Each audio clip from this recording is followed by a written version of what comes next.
Epístola de Barnabé. Capítulo 1. Filhos e filhas, eu vos saudo na paz, em nome do Senhor que nos amou. Grandes e ricos são os decretos de Deus a vosso respeito. Acima de tudo, eu me alegro imensamente pelos vossos espíritos felizes e gloriosos, pois dele recebestes a semente plantada em vós mesmos, a graça do dom espiritual. Por isso, eu me alegro mais na esperança de me salvar, porque verdadeiramente vejo em vós que o Espírito da fonte abundante do Senhor foi derramado sobre vós. Em vosso caso, foi isso que me chamou a atenção ao vê-los, o que eu tanto desejava. Estou convencido e intimamente persuadido disso, porque conversei muito convosco. O Senhor caminhou comigo no caminho da justiça e eu também me sinto impulsionado a amar-vos mais do que a minha própria vida, pois a fé e o amor que habitam em vós são grandes e fundados sobre a esperança da vida dele. Pensei que, se eu me preocupasse em participar-vos aquilo que recebi, eu teria recompensa por ter servido a espíritos como os vossos. Esforcei-me então para vos enviar estas poucas linhas, para que, além de vossa fé, tenhais também o conhecimento perfeito. Os ensinamentos do Senhor são três: a esperança da vida, começo e fim da nossa fé; a justiça, começo e fim do julgamento; o amor, testemunho pleno da alegria e contentamento das obras realizadas na justiça. Com efeito, por meio dos profetas, o Senhor nos fez conhecer o passado e o presente, e nos fez saborear antecipadamente o futuro. Vendo que uma e outra coisa se realizam conforme ele falou, devemos progredir no seu temor, de maneira mais rica e mais elevada. Quanto a mim, não é como mestre, mas como um de vós, que vos preparei umas poucas coisas. Através delas, vocês se alegrarão nas circunstâncias presentes.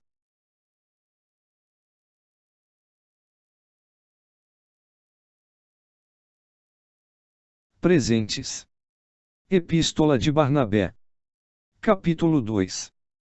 Como os dias são maus e é aquele que exerce o poder, devemos, para o nosso próprio bem, procurar as decisões do Senhor. Os auxiliares da nossa fé são o temor e a perseverança, e nossos companheiros de luta são a paciência e o autocontrole. Se essas virtudes permanecem puras diante do Senhor, a sabedoria, a inteligência, a ciência e o conhecimento virão regozijar-se com elas. De fato, foi-nos mostrado, mediante todos os profetas, que Deus não tem necessidade de sacrifícios, nem de holocaustos, e nem de ofertas.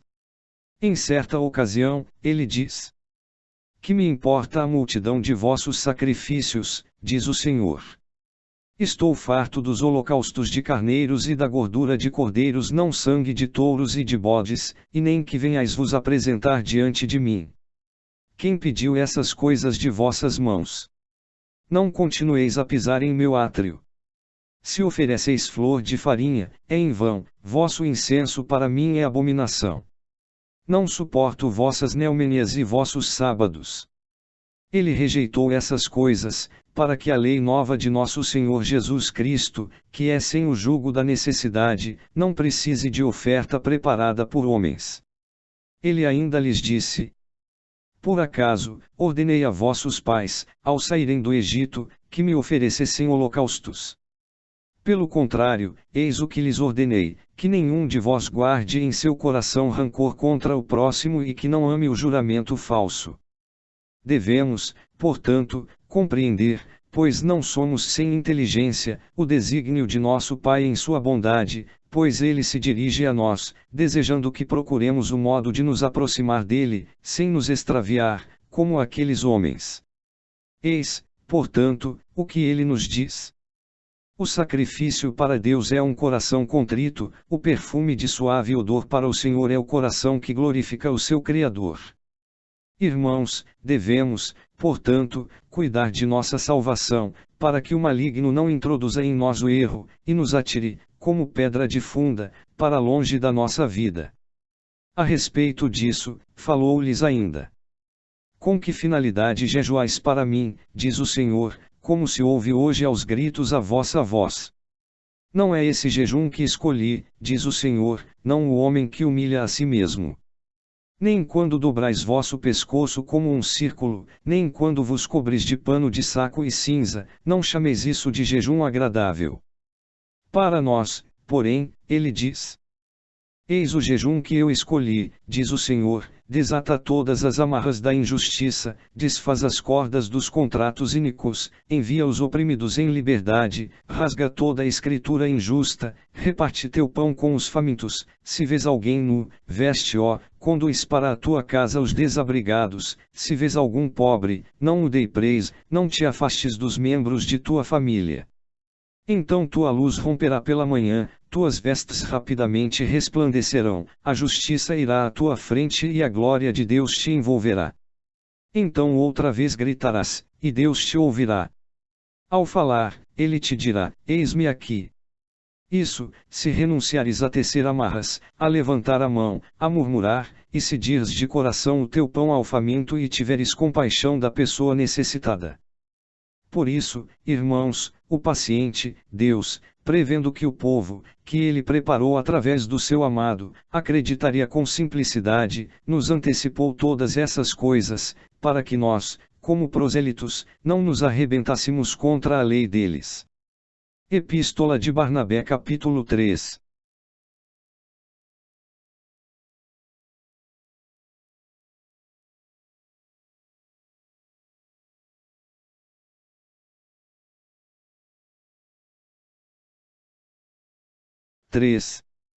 É preciso, portanto, que examinemos com grande atenção a situação presente, para procurar o que nos pode salvar.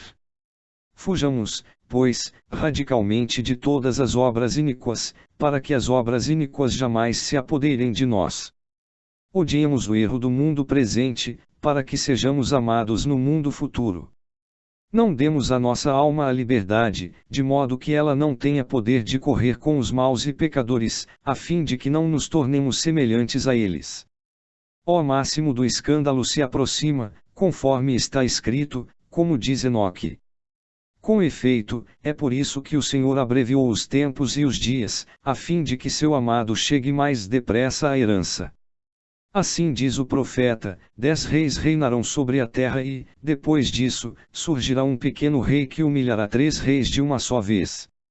Sobre isso, Daniel diz algo semelhante: vi a quarta besta, maligna, forte e mais terrível do que todas as bestas do mar, dela brotaram 10 chifres, e desses saiu um pequeno chifre, como bruto.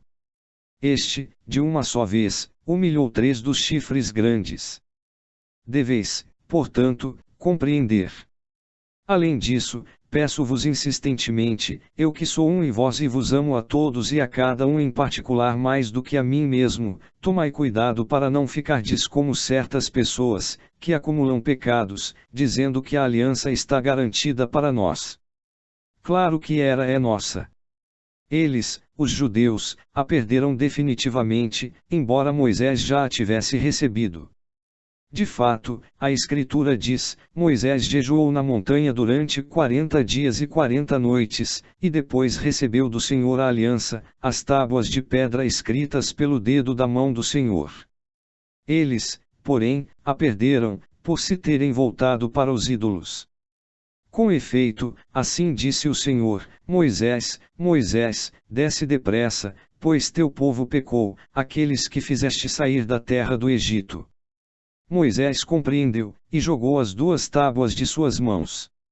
A aliança deles foi rompida, para que a de Jesus, o amado, fosse selada em nossos corações pela esperança da fé que nele temos. Querendo escrever muitas coisas, não como mestre, mas como convém a quem ama, não deixando perder nada do que possuímos, apliquei-me a escrever, como vosso humilde servidor. Estejamos atentos nestes últimos dias.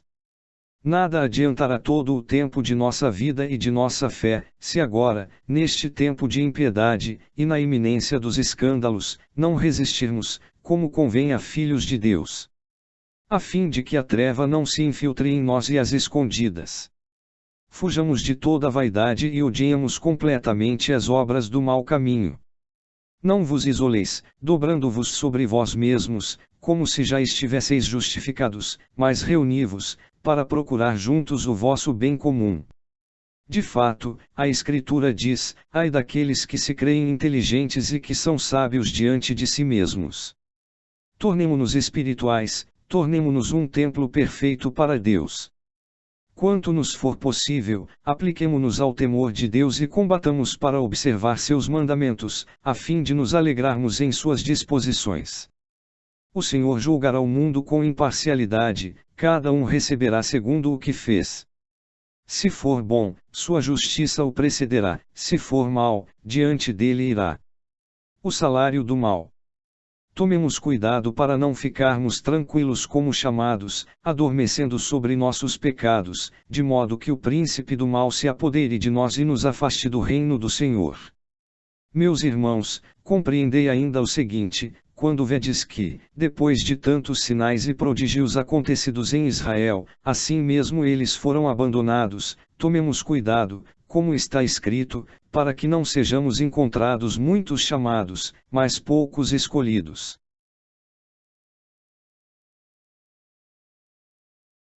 Epístola de Barnabé capítulo 4.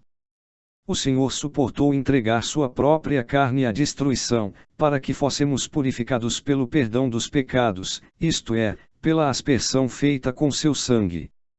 A respeito dele, a Escritura diz o seguinte sobre Israel e sobre nós: ele foi ferido por causa de nossas iniquidades e maltratado por causa de nossos pecados, e nós fomos curados por sua chaga. Foi conduzido como ovelha ao matadouro e, como cordeiro, ficou mudo diante do tosqueador. Precisamos, portanto, multiplicar nossos agradecimentos ao Senhor, porque Ele nos fez conhecer as coisas passadas, tornou-nos sábios no presente e não estamos sem inteligência para as coisas futuras. A Escritura diz: não se estendem injustamente as redes para os pássaros. Isso quer dizer que, com razão, se perderá o homem que, tendo conhecimento do caminho da justiça, toma, entretanto, o caminho das trevas. Ainda o seguinte, meus irmãos: se o Senhor suportou sofrer por nós, embora fosse o Senhor do mundo inteiro, a quem Deus disse desde a criação do mundo: façamos o homem à nossa imagem e semelhança, como pode ele suportar sofrer pela mão dos homens? Aprendei: os profetas, que tinham a graça dele, profetizaram a seu respeito. E ele, a fim de destruir a morte e mostrar a ressurreição dos mortos, teve que se encarnar e sofrer, a fim de cumprir a promessa feita aos pais e preparar para si o povo novo e demonstrar, durante sua estada na terra, que era ele mesmo que julgaria, depois de ter realizado a ressurreição. Por fim, embora ele tivesse ensinado a Israel e realizado tão grandes prodígios e sinais, eles não foram levados por sua pregação a amá-lo acima de tudo. Porém, quando ele escolheu seus próprios apóstolos, que iriam anunciar o seu evangelho, homens cujo pecado ultrapassava a medida, foi para mostrar que ele não tinha vindo chamar os justos, e sim os pecadores. Então ele manifestou que era Filho de Deus. Com efeito, se não se tivesse encarnado, como os homens poderiam ter sido salvos ao vê-lo, uma vez que eles não podem levantar os olhos para olhar de frente os raios do sol, que todavia um dia deixará de existir e que é tão somente obra de suas mãos? Se o Filho de Deus se encarnou, foi para levar ao máximo os pecados daqueles que tinham perseguido mortalmente os profetas dele. E por isso que ele suportou. De fato, Deus diz que é deles que vem a ferida de sua carne: quando ferirem o seu pastor, então as ovelhas do rebanho perecerão. Foi ele, porém, que quis sofrer desse modo. Com efeito, era preciso que ele sofresse sobre o madeiro, pois o profeta diz a seu respeito: poupa a minha vida a espada. E transpassa com cravo a minha carne, porque uma assembléia de malfeitores se levantou contra mim. E diz ainda: eis que ofereci minhas costas aos açoites e minha face para as bofetadas. Contudo, mantive o meu rosto como pedra dura.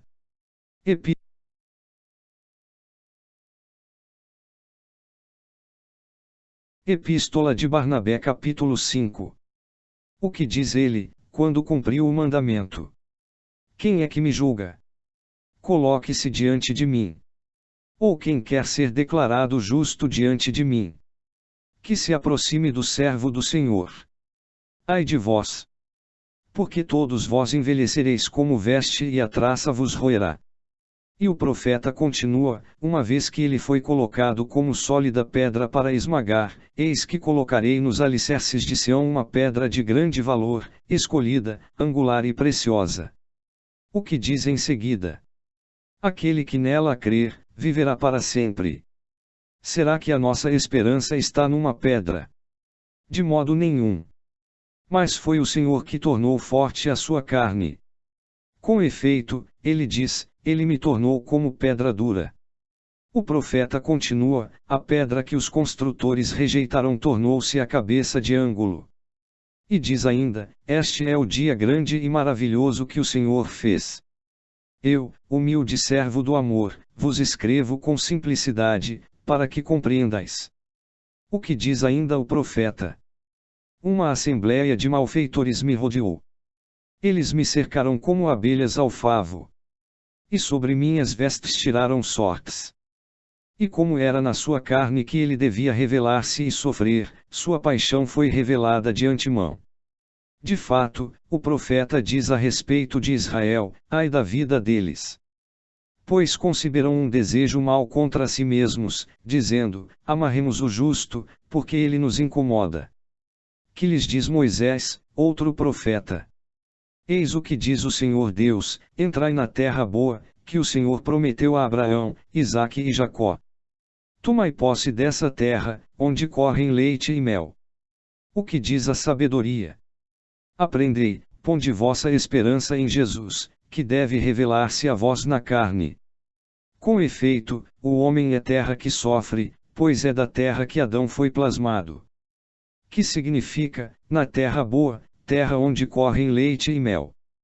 Bendito seja nosso Senhor, irmãos, pois ele pôs em nós a sabedoria e o entendimento de seus segredos. Pois o profeta diz: quem poderá compreender uma parábola do Senhor, a não ser o sábio que conhece e ama o seu Senhor? Depois de nos ter renovado com o perdão dos pecados, ele fez de nós um novo ser, de modo que tenhamos alma de criança, como se ele nos tivesse plasmado novamente. De fato, a Escritura fala a nosso respeito, quando ele diz ao Filho: façamos o homem à nossa imagem e semelhança. Que eles dominem sobre os animais da terra, as aves do céu e os peixes do mar. Vendo que nós éramos boa criação, o Senhor disse: crescei, multiplicai-vos e enchei a terra. Foi isso que ele disse ao Filho. Vou agora te mostrar como ele fala de nós. Ele realizou segunda criação nos últimos tempos. O Senhor diz: eis que faço as últimas coisas como as primeiras. Nesse sentido, assim falou o profeta: entrai na terra onde correm leite e mel, e dominai-a. Eis-nos, portanto, criados de novo, conforme o que ele diz ainda por outro profeta: eis, diz o Senhor, que arrancarei deles, isto é, daqueles que o Espírito do Senhor via de antemão, os corações de pedra, e implantarei neles corações de carne. De fato, é na carne que ele devia manifestar-se e habitar em nós. Com efeito, meus irmãos, nossos corações assim habitados formam um templo santo para o Senhor. E o Senhor diz ainda: como me apresentarei diante do Senhor e serei glorificado. Ele diz: celebrar-te-ei na assembléia de meus irmãos e cantarei teus louvores em meio à assembléia dos santos. Portanto, somos nós que ele fez entrar na terra boa. E o que significam o leite e o mel? E porque a criança é nutrida primeiro com o mel e depois com o leite. Igualmente nós, alimentados pela fé na promessa e na palavra, vivemos dominando a terra. Ora, ele tinha dito antes: que eles cresçam, se multipliquem e dominem os peixes. E quem pode hoje dominar as feras, ou os peixes, ou os pássaros do céu? Devemos compreender que dominar implica poder, a fim de que aquele que ordena possa dominar. Se hoje não é assim, ele nos disse o tempo, quando formos perfeitos para sermos herdeiros da aliança do Senhor.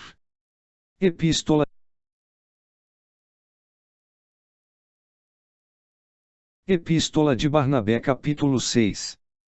Compreendei, portanto, filhos da alegria, que o bom Senhor nos revelou tudo de antemão, para que saibamos a quem constantemente celebrar com ação de graças. Se o Filho de Deus, que é Senhor e julgará os vivos e os mortos, sofreu para nos dar a vida por meio de seus ferimentos, acreditamos que o Filho de Deus não podia sofrer, a não ser por causa de nós. Além disso, já crucificado, deram-lhe a beber vinagre e fel. Escutai como os sacerdotes do templo se expressaram sobre isso. O mandamento escrito dizia: quem não jejuar no dia do jejum, será condenado à morte.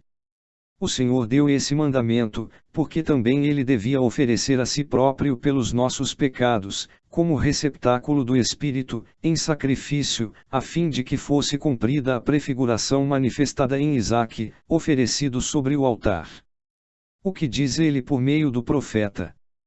Que comam, durante o jejum, do bode oferecido por todos os pecados. Notai bem. E que todos os sacerdotes, e somente eles, comam as vísceras não lavadas com vinagre. Por que isso? Porque vós me fareis beber fel com vinagre, a mim que ofereci minha carne pelos pecados do meu novo povo. Somente vós comereis, enquanto o povo jejuará e se flagelará com pano de saco e cinza. Isso era para mostrar que ele deveria sofrer na mão deles. Como ele ordenou. Prestai atenção, tomai 2 bodes bonitos e iguais, e oferecei-os em sacrifício. Que o sacerdote tome o primeiro como holocausto pelos pecados. E o que farão com o outro? Ele diz: o outro é maldito. Notai como a figura de Jesus é manifestada. Cuspi todos nele, transpassai-o, coroai sua cabeça com lã escarlate e, desse modo, seja expulso para o deserto. Feito isso, aquele que leva o bode o conduz ao deserto, tira-lhe a lã e a coloca sobre um arbusto chamado sarça, cujos frutos costumamos comer quando nos encontramos no campo. Somente os frutos da sarça são doces. O que significa isso? Prestai atenção, o primeiro bode sobre o altar, o outro é maldito. Justamente o maldito é que é coroado. É que eles o verão, naquele dia, trazendo sobre sua carne o manto escarlate, e dirão: não é este que outrora crucificamos, depois de o ter desprezado, transpassado e cuspido. Na verdade, era este que então se dizia Filho de Deus. Qual a sua semelhança com aquele? São bodes semelhantes, belos, iguais, para que quando o virem então vir, fiquem espantados com a semelhança do bode. Eis, portanto, a figura de Jesus que devia sofrer. E por que se coloca a lã no meio dos espinhos? É uma figura de Jesus proposta para a igreja, porque os espinhos são terríveis, aquele que quer pegar a lã escarlate deve sofrer muito, e deve apossar-se dela através da dor. Ele diz: dessa forma, aqueles que desejam ver-me e alcançar o meu reino devem passar por tribulações e sofrimentos, para se apossar de mim. Epístola de Barnabé. Capítulo 7. E que figura pensais que representa o mandamento dado a Israel: os homens que têm pecados consumados ofereçam a novilha, a imolem e, depois queimem. Além disso, as crianças deviam recolher as cinzas, colocá-las nos vessos, enrolar a lã escarlate num pedaço de madeira, de novo aqui a imagem da cruz e a lã escarlate e o hisopo. E assim, as crianças deviam aspergir todos os membros do povo, para que ficassem purificados dos pecados. Reconhecei como ele vos fala com simplicidade: a novilha é Jesus, os pecadores que a oferecem são aqueles que o conduzirão para ser imolado. Basta com esses homens. Basta com a glória dos pecadores. As crianças que fazem a aspersão são aqueles que nos anunciaram a remissão dos pecados e a purificação do coração. A eles foi conferida a autoridade de anunciar o Evangelho, e são 12 para testemunhar as tribos, pois as tribos de Israel eram 12. E porque são 3 crianças que fazem a aspersão. Para testemunhar Abraão, Isaque e Jacó, que são grandes diante de Deus. E a lã sobre o madeiro. Ela significa que o reino de Jesus está sobre o madeiro e os que nele esperam viverão para sempre. Contudo, porque se põem juntos a lã e o hisopo? Porque no seu reino haverá dias maus e poluídos, durante os quais seremos salvos. Com efeito, é pelo respingo poluído do hisopo que se cura aquele cuja carne está doente. E por isso que esses acontecimentos são tão claros para nós, mas para eles tão obscuros, pois eles não ouviram a voz do Senhor. De fato, é dos ouvidos que ele fala ainda, quando diz que circuncidou nossos ouvidos e nossos corações. O Senhor diz por meio do profeta: obedecerão-me com os ouvidos. E diz ainda: os que estão longe escutarão com o ouvido e conhecerão o que eu fiz. E mais, circuncidai vossos ouvidos, diz o Senhor. E diz também: escuta, Israel, eis o que diz o Senhor teu Deus, quem deseja viver para sempre. Que ele escute com o ouvido a voz do meu servo. E diz ainda: escuta, ó céu, dá ouvidos, ó terra, pois o Senhor falou isso como testemunho. E diz mais: escutai a palavra do Senhor, príncipes deste povo. E diz ainda: filhos, escutai a voz que grita no deserto. Ele, portanto, circuncidou nossos ouvidos, para que escutemos a palavra e creiamos. Contudo, a circuncisão, na qual eles depositavam confiança, foi rejeitada. De fato, ele dissera que a circuncisão não devia ser da carne, mas eles transgredirão, porque um anjo mau os enganou. Todavia, ele lhes diz: assim fala o Senhor vosso Deus, é aí que encontro o mandamento: não semeeis entre os espinhos, mas circuncidai-vos para o vosso Senhor. E o que diz ele? Circuncidai a maldade do vosso coração. E diz ainda: eis, diz o Senhor, que todas as nações têm o prepúcio incircunciso, mas este povo tem o coração incircunciso. Vós, porém, direis: o povo recebeu a circuncisão como selo. Contudo, todos os sírios, os árabes e todos os sacerdotes dos ídolos também têm a circuncisão. Pertencem também eles à sua aliança. Até os egípcios praticam a circuncisão. Filhos do amor, aprendei mais particularmente estas coisas. Abraão, praticando por primeiro a circuncisão, circuncidava porque o Espírito dirigia profeticamente seu olhar para Jesus, dando-lhe o conhecimento das 3 letras. Com efeito, ele diz: e Abraão circuncidou entre os homens de sua casa 318 homens. Qual é, portanto, o conhecimento que lhe foi dado? Notai que ele menciona em primeiro lugar os 18 e depois, fazendo distinção, os 300. 18 se escreve I, que vale 10, e H, que representa 8. Tens aí, I, Su, igual Jesus. E como a cruz em forma de T devia trazer a graça, ele menciona também 300, igual T. Portanto, ele designa claramente Jesus pelas 2 primeiras letras e a cruz pela terceira. Quem depositou em nós o dom do seu ensinamento sabe bem disto: ninguém recebeu de mim ensinamento mais digno de fé. Sei, porém, que vós sois dignos.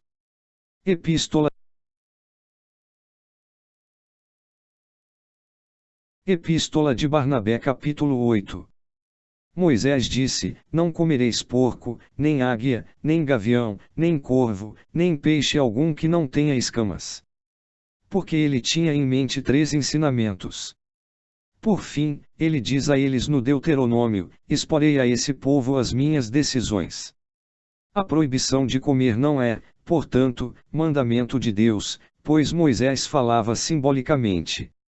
Eis o significado do que ele diz sobre o porco: não te ligarás a esses homens que se assemelham aos porcos, isto é, que quando vivem na abundância, se esquecem do Senhor, mas na necessidade reconhecem o Senhor. Assim é o porco: enquanto está comendo, ele não conhece seu dono, mas quando está com fome, ele grunhe e, uma vez tendo comido, volta a se calar. Ele diz: também não comerás a águia, nem o gavião, nem o milhafre, nem o corvo. Isto é, não te ligarás, imitando-os, a esses homens que não sabem ganhar o alimento por meio do trabalho e do suor, mas que, em sua injustiça, arrebatam o bem alheio. Andam com ar inocente, mas espionam e observam a quem vão despojar por ambição.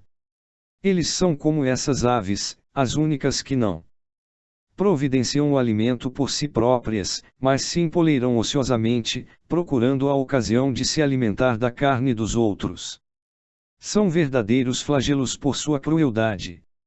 Ele continua: não comerás moreia, nem polvo, nem molusco. Isto é, não te assemelharás, ligando-te a esses homens que são radicalmente ímpios e já estão condenados à morte. O mesmo acontece com esses peixes, são os únicos amaldiçoados, que nadam nas profundezas, sem subirem como os outros, permanecem no fundo da terra, habitando o abismo. Também não comerás a lebre. Por que razão? Isso quer dizer, não serás pederasta, nem imitarás aqueles que são assim, porque a lebre, a cada ano, multiplica seus anos. Ela tem tantos orifícios quanto o número de seus anos. Também não comerás a hiena. Isso quer dizer, não serás nem adúltero, nem homossexual, e não te assemelharás àqueles que são assim. Por que razão? Porque esse animal muda de sexo todos os anos e torna-se ora macho, ora fêmea. É Ielde ou também a doninha. Muito bem. Não serás como aqueles que cometem, como se diz, iniquidade com a boca por depravação, nem te ligarás a esses depravados que cometem iniquidade com sua boca. De fato, esse mal se concebe pela boca. Moisés, tendo recebido tríplice ensinamento sobre os alimentos, usou linguagem simbólica. Eles, porém, o entenderam sobre os alimentos materiais, por causa do desejo carnal. Davi recebeu o conhecimento desse mesmo ensinamento tríplice. Ele fala de forma semelhante: feliz o homem que não vai ao conselho dos ímpios, como os peixes que se movem nas trevas para o fundo, e que não para no caminho dos pecadores, como aqueles que aparentam temer ao Senhor, mas pecam como o porco, e que não se assentou na cátedra da pestilência, como as aves que se postam para a rapina. Aí temos perfeitamente o que se refere à comida. Moisés, porém, disse: comei de todo animal que tem o casco fendido e que rumina. O que ele quer dizer? Que, tal animal, quando recebe a comida, conhece aquele que o alimenta, e quando repousa, parece que se alegra com ele. Disse Obem, considerando o mandamento. Que quer ele dizer? Vinculai-vos àqueles que temem o Senhor, que meditam no coração sobre o sentido exato da palavra que receberam, que ensinam e observam as decisões do Senhor, que sabem que a meditação é alegre exercício e que ruminam a palavra do Senhor. O que significa o casco fendido? É que o justo caminha neste mundo e espera o mundo santo. Vede como Moisés legislou bem. Mas, para eles, como é possível compreenderem ou entenderem essas coisas? Nós, tendo compreendido exatamente os mandamentos, os exprimimos como o Senhor desejou. Por isso, Ele circuncidou nossos ouvidos e nossos corações, para compreendermos essas coisas.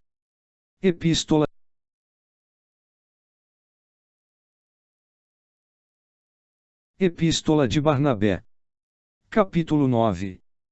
Pesquisemos se o Senhor teve intenção de falar antecipadamente sobre a água e sobre a cruz. Quanto à água, está escrito que Israel não teria recebido o batismo que leva à remissão dos pecados, mas que eles próprios teriam constituído um. Com efeito, diz o profeta: pasma, ó céu, e que a terra trema ainda mais. Pois este povo cometeu mal duplo, eles me abandonarão, a mim que sou a fonte viva da água, e cavarão para si mesmos uma cisterna de morte. Por acaso, o Sinai, minha montanha santa, é rocha deserta? Vós sereis como os passarinhos que voam, quando se lhes tira o ninho. E o profeta diz ainda: Eu marcharei à tua frente, aplanarei as montanhas, quebrarei as portas de bronze, despedaçarei as tracas de ferro, e te darei tesouros secretos, escondidos, invisíveis, a fim de que saibam que eu sou o Senhor Deus. Tu habitarás numa caverna alta de rocha sólida, onde a água não falta nunca. Vereis o Rei em sua glória e vossa alma meditará no temor do Senhor. Diz ainda por meio de outro profeta.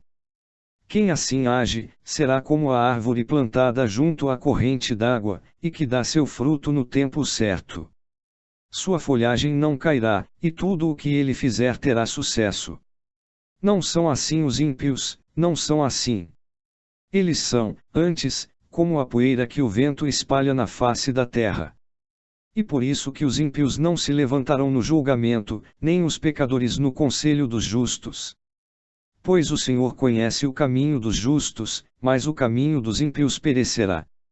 Notai que ele designa ao mesmo tempo a água e a cruz. Com efeito, ele quer dizer, felizes aqueles que, tendo lançado sua esperança na cruz, desceram para a água. Pois ele diz que o salário vem no tempo certo. Então, diz ele, eu retribuirei. Mas para hoje, ele diz, sua folhagem não cairá. Isso significa que toda palavra de fé e amor que sair da vossa boca será para muitos causa de conversão e de esperança. E outro profeta diz ainda. E a terra de Jacó era celebrada mais do que qualquer outra terra. Isso quer dizer que ele glorifica o vaso do seu espírito. O que diz ele a seguir? Havia um rio que corria, vindo da direita, e árvores esplêndidas auriam dele seu crescimento. Qualquer pessoa que delas comer, viverá eternamente. Isso significa que descemos para a água carregados de pecados e poluição, mas subimos dela para dar frutos em nosso coração, tendo no espírito o temor e a esperança em Jesus. Quem comer delas viverá eternamente, quer dizer, quem escutar, quando tais palavras são ditas, e crer nelas, viverá eternamente. Da mesma forma, é sobre a cruz que ele fala por meio de outro profeta. Quando tais coisas se cumprirão, diz o Senhor, quando um madeiro for estendido no chão e depois novamente levantado, e quando o sangue gotejar do madeiro. Eis que se fala de novo da cruz e daquele que seria crucificado. Ele ainda fala a Moisés, quando Israel é atacado pelos povos estrangeiros, para lembrar-lhes, nesse combate, que era pelos pecados deles que estavam sendo entregues à morte.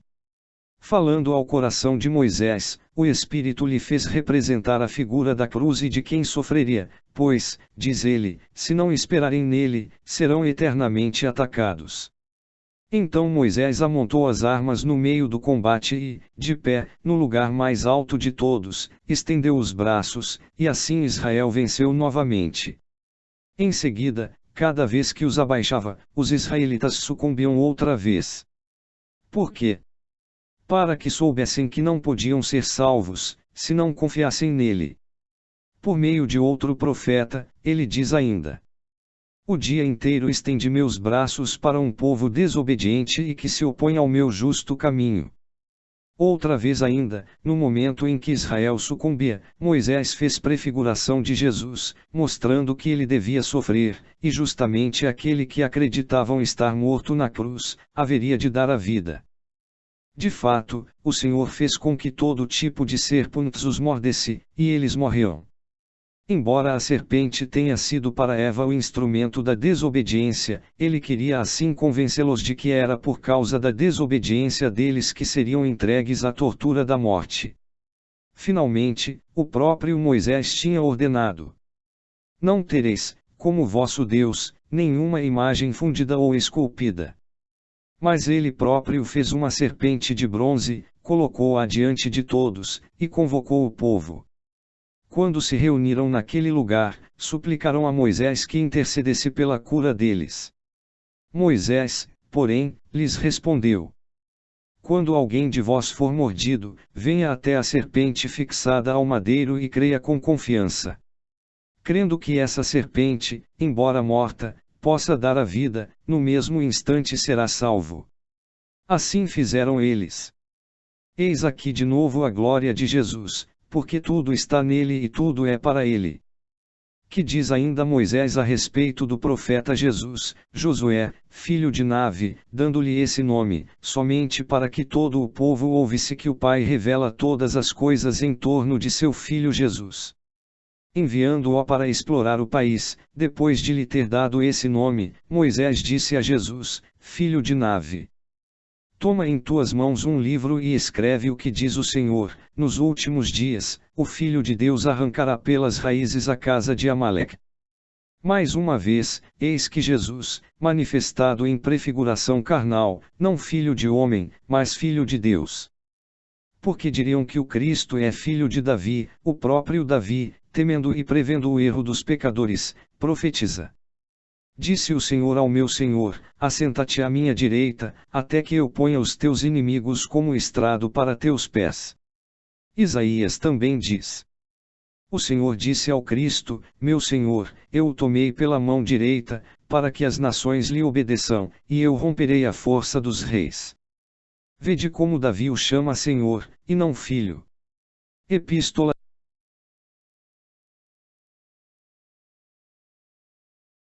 Epístola de Barnabé. Capítulo 9. Vejamos agora qual é o povo que recebe a herança. Se este, ou se o primeiro. E a aliança, é para nós, ou para aqueles. Escutai, então, o que diz a Escritura a respeito do povo. Isaque rezava pela sua mulher Rebeca, que era estéril, e ela concebeu. Depois, Rebeca saiu para consultar o Senhor, e o Senhor lhe disse: há duas nações em teu seio e dois povos em tuas entranhas. Um povo dominará o outro, e o mais velho servirá ao mais jovem. Deveis compreender quem é Isaque e quem é Rebeca, e a quem se referia ao mostrar que este povo é maior do que aquele. Em outra profecia, Jacó se dirige mais claramente ainda a seu filho José, dizendo: eis que o Senhor não me privou de tua presença. Traze-me teus filhos, para que eu os abençoe. Ele levou Efraim e Manassés, querendo que Manassés, o mais velho, recebesse a bênção. José o conduziu para a mão direita de seu pai Jacó. No entanto, Jacó viu em espírito a prefiguração do povo futuro. E o que disse ele? E Jacó cruzou as mãos, e colocou a direita sobre a cabeça de Efraim, o segundo e o mais novo, e o abençoou. Então José disse a Jacó: desvia tua mão direita e coloca-a sobre a cabeça de Manassés, pois ele é o meu filho primogênito. Então Jacó disse a José: eu sei, meu filho, eu sei. O mais velho servirá ao mais jovem, e é este que será abençoado. Vede a quem ele se referia ao decidir que este povo seria o primeiro e o herdeiro da aliança. Se isso ainda nos é lembrado no caso de Abraão, então nosso conhecimento torna-se completo. O que é que ele diz então a Abraão? Pelo fato de que somente ele tinha acreditado, e foi estabelecido na justiça. Abraão, eis que eu te estabeleci como pai de nações. Abraão que, embora incircunciso, acreditam em Deus. Muito bem. Porém vejamos, pesquisemos, para ver se ele deu ao povo a aliança que prometera com juramento a seus antepassados. Certamente ele a deu, mas eles não foram dignos de recebê-la, por causa de seus pecados. De fato, o profeta diz: Moisés jejuou 40 dias e 40 noites no monte Sinai, para receber a aliança do Senhor com o povo. E Moisés recebeu do Senhor as duas tábuas escritas em espírito pelo dedo da mão do Senhor. Moisés as tomou, e começou a descer, para levá-las ao povo. Então disse a Moisés o Senhor: Moisés, Moisés, apressa-te a descer, pois teu povo, que fizeste sair da terra do Egito, pecou. Moisés compreendeu que eles ainda tinham feito para si imagens de metal fundido. Então ele atirou de suas mãos as tábuas, e as tábuas da aliança do Senhor se quebraram. Moisés, portanto, a recebeu, mas eles não foram dignos dela. Aprendei como nós a recebemos. Moisés a recebeu como servo, mas o próprio Senhor, depois de sofrer por nós, nos-la entregou como povo da herança. Ele apareceu, para que aqueles levassem ao máximo a medida dos pecados e nós recebêssemos a aliança mediante o Senhor Jesus, o herdeiro. Jesus foi preparado por ocasião de sua manifestação, para libertar das trevas nossos corações já consumidos pela morte e entregues aos desvios da iniquidade, e para estabelecer conosco uma aliança com a palavra. De fato, está escrito que o Pai lhe ordenou libertar-nos das trevas, a fim de preparar para si um povo santo. Diz, portanto, o profeta: Eu, o Senhor teu Deus, te chamei na justiça, e te tomarei pela mão e te fortificarei. Eu te coloquei como aliança de um povo, como luz das nações, para abrir os olhos dos cegos, para libertar das cadeias os prisioneiros e da prisão aqueles que estão nas trevas. Sabei, portanto, de onde fomos libertos. O profeta diz ainda: Eis que eu te coloquei como luz das nações, a fim de que sirvas para a salvação, até os confins da terra. Assim diz o Senhor, o Deus que te libertou. E o profeta diz ainda: O Espírito do Senhor está sobre mim e, por isso, me ungiu para anunciar aos pobres o Evangelho da graça. Ele me enviou para curar os corações quebrantados, para proclamar aos prisioneiros a liberdade e aos cegos a vista, para anunciar o ano favorável do Senhor e o dia da retribuição, para consolar todos os que choram. Epístola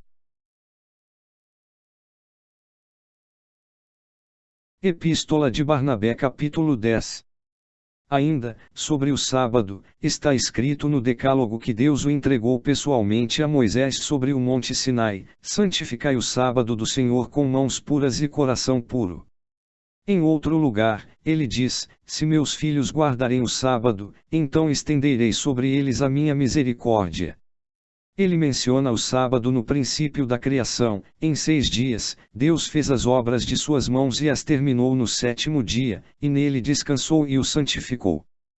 Prestai atenção, filhos, sobre o que significa: terminou no 7º dia. Isso significa que o Senhor consumará o universo em 6.000 anos, pois um dia para ele significa 1.000 anos. Ele próprio o atesta, dizendo: eis que um dia do Senhor será como 1.000 anos. Portanto, filhos, em 6 dias, que são 6.000 anos, o universo será consumado. E ele descansou no 7º dia. Isso quer dizer que seu filho, quando vier para pôr fim ao tempo do iníquo, para julgar os ímpios e mudar o sol, a lua e as estrelas, então ele, de fato, repousará no 7º dia. Por fim, ele diz: tu o santificarás com mãos puras e coração puro. Contudo, se alguém atualmente pudesse santificar, de coração puro, esse dia que Deus santificou, então nós nos teríamos enganado completamente. Porém, se este agora não é o caso, ele o santificará verdadeiramente no repouso, quando nós formos capazes disso, isto é, quando tivermos sido justificados e tivermos recebido o objeto da promessa, quando não houver mais iniquidade, e o Senhor tiver renovado tudo. Então, poderemos santificá-lo, tendo sido primeiro nós mesmos santificados. Ele finalmente lhes disse: não suporto vossas neomenias e vossos sábados. Vede como ele diz: não são os sábados atuais que me agradam, mas aquele que eu fiz e no qual, depois de ter levado todas as coisas ao repouso, farei o início do 8º dia, isto é, o começo de outro mundo. Eis porque celebramos como festa alegre o 8º dia, no qual Jesus ressuscitou dos mortos e, depois de se manifestar, subiu aos céus. Epístola de Barnabé capítulo 11. No que se refere ao templo, eu vos direi ainda como esses infelizes extraviados puseram sua esperança num edifício, como se fosse a casa de Deus, e não no Deus deles, que os criou. Com efeito, quase como os pagãos, eles o consagraram no templo. Mas, como fala o Senhor, abolindo-o: aprendei, quem mediu o céu com o palmo e a terra com a mão? Não fui eu. Diz o Senhor: o céu é o meu trono e a terra é o estrado dos meus pés. Que casa construireis para mim, ou qual será o lugar do meu repouso? Vede como era vã a esperança deles. Por fim, ele diz ainda: eis, Aqueles que destruirão esse templo, eles mesmos o edificarão. E o que está acontecendo? De fato, por causa da guerra deles, o templo foi destruído pelos inimigos. E agora, os mesmos servos dos inimigos o reconstruirão. Ele tinha igualmente revelado que a cidade, o templo e o povo de Israel seriam entregues. Com efeito, a Escritura diz: acontecerá no fim dos dias que o Senhor entregará à destruição as ovelhas do pasto, o aprisco e a sua torre. E aconteceu conforme o Senhor tinha dito. Indaguemos se existe um templo de Deus. Sim, existe, onde ele mesmo diz que o há de construir e aperfeiçoar. De fato, está escrito: quando a semana estiver terminada, será construído um templo de Deus, com esplendor, sobre o nome do Senhor. Acho, pois, que existe um templo. E como ele será construído sobre o nome do Senhor? Aprendei, antes que acreditássemos em Deus, nossos corações eram uma habitação corruptível e frágil, exatamente como um templo construído por mão humana. Com efeito, estava cheio de idolatria e era casa de demônios, pois todas as nossas ações se opunham a Deus. Contudo, ele será construído sobre o nome do Senhor.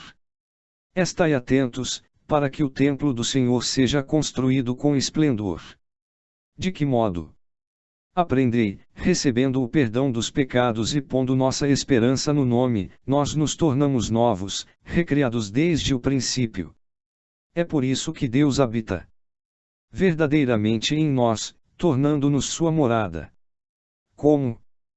Pela sua palavra de fé, pelo chamado da sua promessa, pela sabedoria das suas leis, pelos mandamentos da doutrina, e ele próprio profetizando em nós, habitando em nós, abrindo para nós a porta do templo, que é a nossa boca, e dando-nos o arrependimento, ele nos introduz no templo incorruptível. De fato, quem deseja ser salvo não olha para o homem, mas para aquele que habita nele e fala por meio dele, maravilhado de não ter ouvido as palavras daquele que fala através de uma boca humana, nem de ter desejado ouvi-as. Esse é o templo espiritual construído pelo Senhor. Epístola de Barnabé.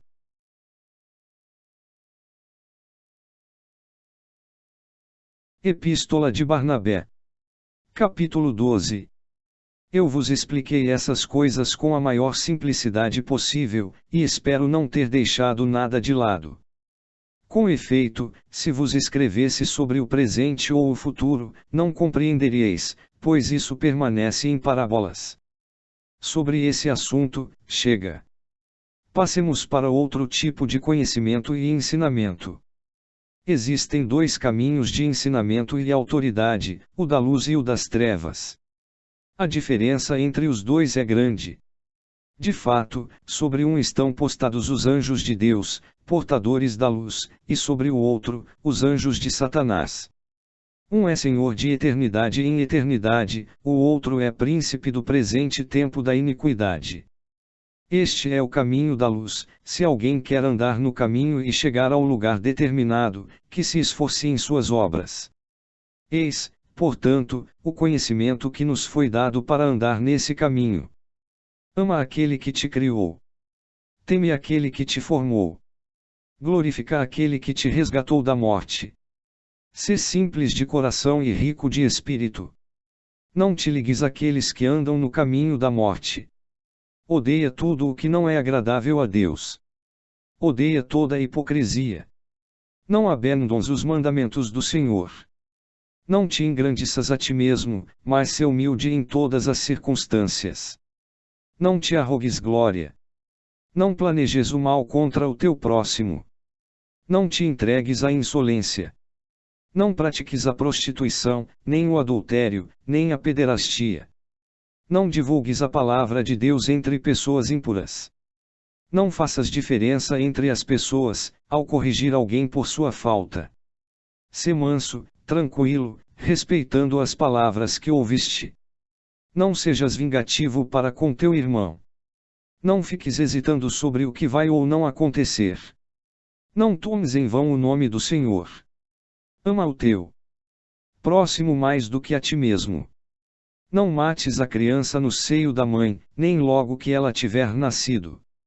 Não te descuides de teu filho ou de tua filha. Pelo contrário, dá-lhes instrução desde a infância no temor do Senhor. Não cobices os bens do teu próximo.